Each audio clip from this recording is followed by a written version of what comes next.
Yo, what is going on, my G's? Welcome back to another video. In today's video, we're actually gonna be leveling out my other brother's truck.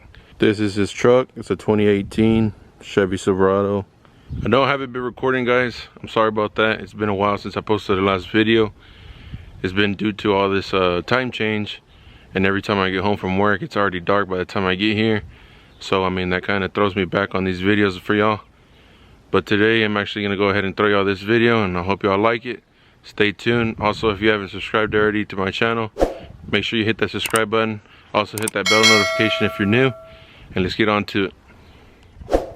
Okay guys, so these are the leveling spacers I'm going to be putting on this truck. I believe these are a 2-inch. These are the ones that go on the bottom of the strut, and I also have a different type of design of leveling spacers. These are the ones that go on top of the strut. How these go on is actually you have to take the whole strut assembly out, and then once you get it out, you just put this right on top, bolt it down, and then you just basically go back in with it. But these are a little bit more work because you actually have to take the whole strut assembly out, which you can do on both situations, but it's easier with these, the ones that go under the strut. I mean, it's basically the same thing, but just less work. So in today's video, I'm going to show you guys how these go on under the strut. In a future video, guys, my other brother, he's going to be coming in his 2009 Chevy Silverado. We're also going to be putting these, on his truck, so I'll show you guys the two differences of under the strut and on top of the strut. So let's get on to it. Alrighty guys, so what we're going to be doing first is I'm going to go ahead and break these lug nuts loose, and then I'm going to go ahead and put the jack under it. That way I can take all the lug nuts off, so it's easier for me to take them off.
Alrighty guys, since we got the wheel off, what we're gonna want to go ahead and do is we're gonna want to go ahead and take off this ABS wire from right here, disconnect it. It's gonna be an 18mm nut that holds this upper ball joint in. We're gonna take off this whole sway bar link. This is a 15 and a 15 down there. Just loosen it up, get the link out of the way. And then there's two 15mm bolts here. There's one right there, one over there. Go ahead and take those off, and we should be able to lower this control arm down enough to get that spacer in. Let's go ahead and do that.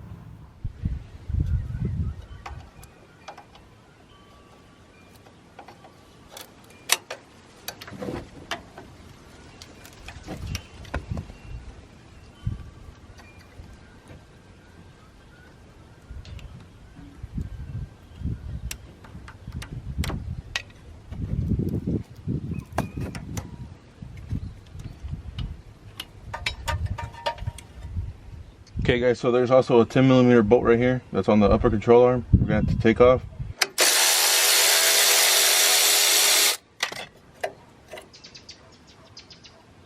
Alrighty guys, now that you got the ABS wire out of the way, this brake line out of the way as well from the upper control arm, what we're gonna be going ahead and do is we're gonna be taking off the sway bar link.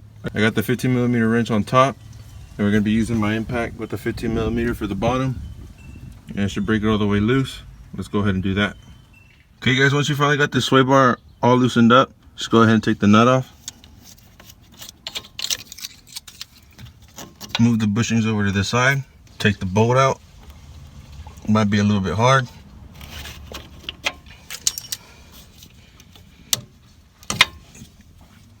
Take the centerpiece off. Make sure you don't lose any of the bushings. They might be stuck on there. Okay guys, so what we're going to be doing next is we're going to take off this 18mm nut on the upper ball joint, and we're going to hit it with the hammer on the side, and it should break it loose from the knuckle there. Just go ahead and grab your 18mm wrench, go ahead and loosen it up.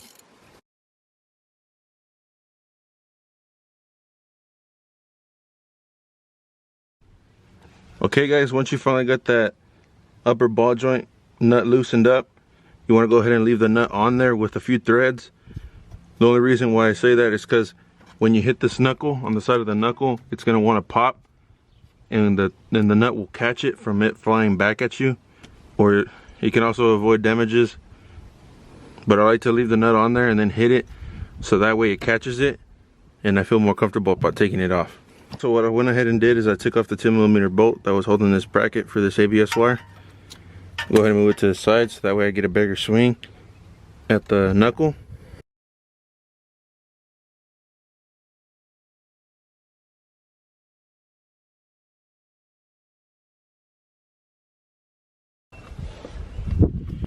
As you guys can see, I finally got the control arm loosened up.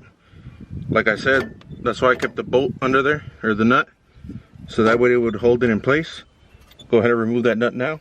Alrighty guys, now that we got the knuckle pulled back, we're going to go ahead and take off these two 15mm bolts down here to loosen up the strut. Then we'll push this down, put the spacer in there, and then bolt it back up.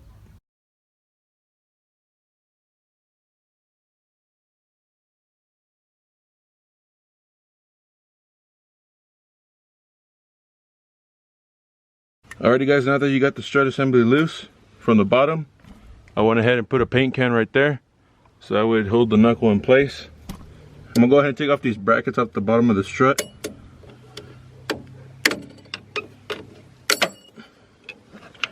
Just pop those things off. Now you guys can probably see where that spacer is gonna go. It's gonna go on the bottom of here. Grab our spacer and put it on the bottom. Once you get the spacer on there, we're gonna go ahead and put the hardware, the bolts it came with, put them through the holes. Alrighty guys, now once you got those two bolts back in there and the spacer in there, the only thing is just going back in with it. Same procedure you did taking it out, it's the same procedure you're going back in with it.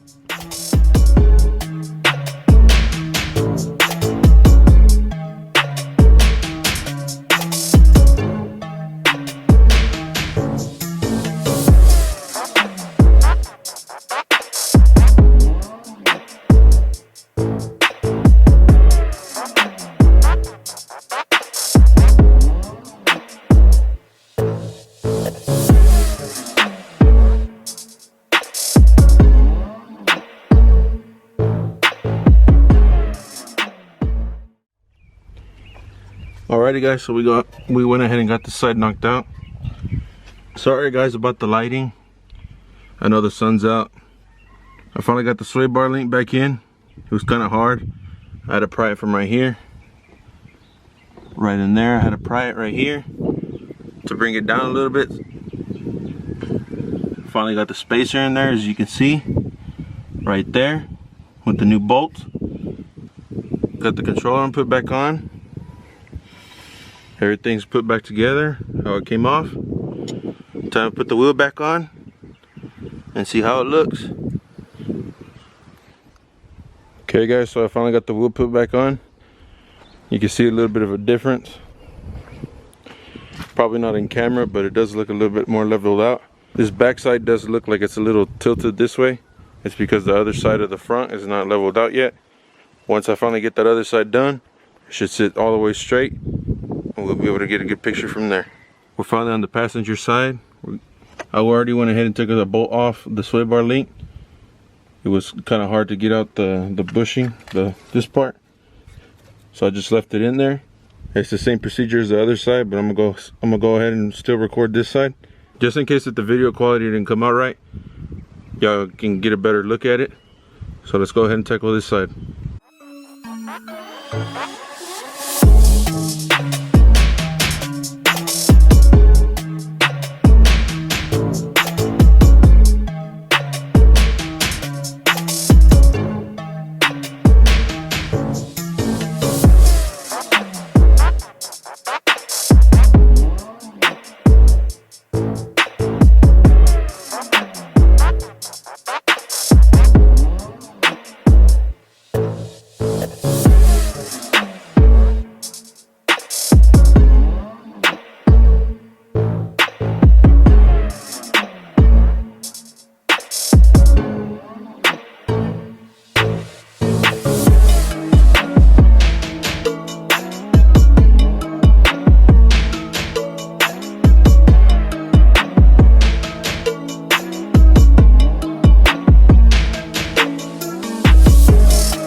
Alrighty guys, so we finally got the passenger side done. Got the spacer put in there. Got everything bolted back up. Everything's tight. Now it's time to go ahead and put the wheel back on and torque the lug nuts. Alrighty my G's, that's how the truck ended up coming out. There's a big difference. I don't know if you can really tell on the camera, but now it's evened out with the back. Looks real good. Alrighty my G's, well that's it for this video. I hope this video helped you out on how to level out a 14 through an 18 Chevy Silverado. It's basically the same procedure on a 2007 all the way up to 2018. We're 2 weeks away from the $100 giveaway, so if you haven't already entered, go ahead and watch that video and follow the instructions on my Instagram, so that way y'all guys can get entered and you can be a winner of $100. You never know. Also guys, if you haven't already subscribed, hit that subscribe button, hit that bell notification. There will be more videos coming, but I do have more videos in mind, so stay tuned for that. Hopefully this video came out helpful to y'all on installing a 2-inch leveling kit on any Chevy Silverado. This is the same concept for a Chevy Silverado, Sierra, GMC Sierra, a Chevy Tahoe, and a GMC Yukon. They're all the same. And they're all the same bolts, same nuts, and all the millimeter sizes are all the same. Well, that's it for this video, you guys. I hope y'all liked it. I'll catch you guys on the next video. Peace.